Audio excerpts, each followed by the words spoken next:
வேண்டுதல்களை நிறைவேற்றும் மன்னார சாலை நாகராஜர். கேரள மாநிலம் ஆலப்புழா மாவட்டத்தில் உள்ள அரிப்பாடு என்ற இடத்தில் மன்னார சாலை ஸ்ரீ நாகராஜர் கோவில் உள்ளது. இத்தலத்தில் பக்தர்கள் தங்கள் வேண்டுதல்கள் நிறைவேற பல்வேறு விதமான பரிகாரங்கள் செய்கின்றனர்.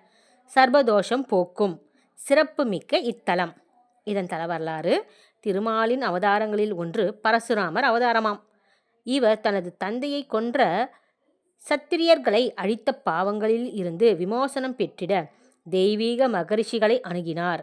அவர்கள் சொந்தமாக ஒரு நிலத்தை பிராமணர்களுக்கு தானம் செய்ய கட்டளையிட்டாராம். பரசுராமர் பூமியை பெற வருண பகவானை வழிபட்டார்.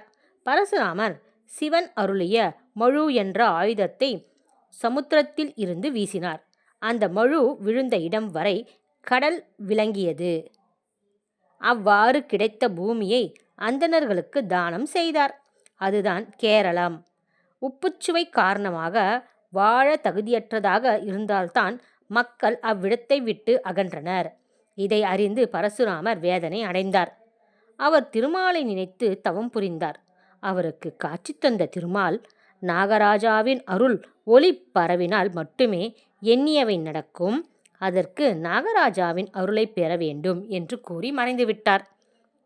கேரளம் இயற்கை அழகு நிறைந்த நாடாகும். அனைத்து சம்பத்துகளும் நிறைந்த இடமாகவும் மாறிய பின்னரே அங்கிருந்து விலகுவது என பரசுராமர் தீர்மானித்தார். அதற்கு நாகராஜாவை திருப்திப்படுத்த ஒரு வானரத்திர பகுதியை தேடி தன் சீடர்களோடு புறப்பட்டார்.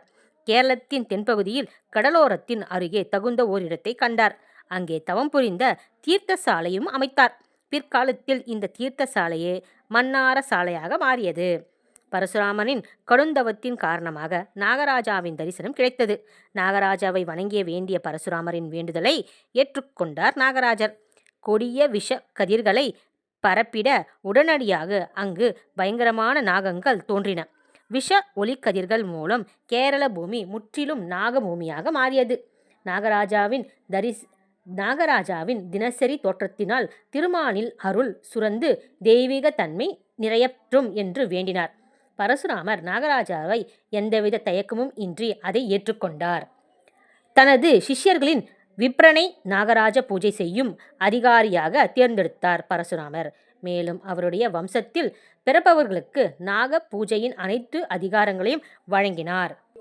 வனப்புமிக்க சோலையாக இயற்கை எழிலுடன் காட்சி தரும் இந்த சாலைக்கு வந்து வழிபடுபவருக்கு நாகராஜா தனது பரிவாரங்களுடன் அருள்பாலிப்பதால் இந்த சோலையை மந்தார சோலை என்ற பெயரில் மருவி பிரபலமாகியது.